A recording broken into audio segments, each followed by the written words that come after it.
dhulgariir baa xaddiisu tahay 7.8 ayaa ka dhacay dalka Turkiga magaalada Gaziantep siina gaaray dalalka xuduudda la leh sida Syria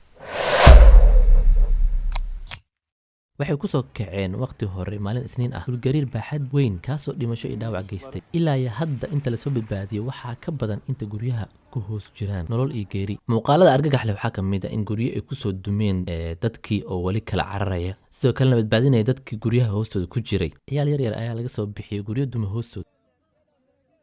ashhadu an laa ilaaha illa allah muhammad rasuulullah aba wiilkiisa ashahaatinka u qabanaya kaasoo ku go'doonsan guri dumay muuqaalada ciyaalka yarka la soo badbaadinaya waxa uu naxdin badnaa muuqaalkan beebiska markaas dhashay hooyadiis ayaa laga soo hoos qaaday waxayna ku dhimatay gurigaas dumay hoostiisa dhimashada dalka Turkiga waxay sii dhaafaysaa 2,000 dalka Syria ilaa hadda waxaa la sheegay 1,000 qof inay ku dhimatay Syria oo dowladaha adduunka ka codsatay in gurmad degdeg ah la soo gaaro qarinta ayaan ka arki karnaa sida baaxadda weyn dhulgariirkan u sii fiday sidoo kalena u gaaray dalalka dariska la ah Turkiga dadkii magaalooyinka dhibaatada ka dhacday degnaay ayaa iskaga baxeen gabi ahaan si magaalada haddii mar kale dhulgariir uga dhaco guryaha ugu soo dumin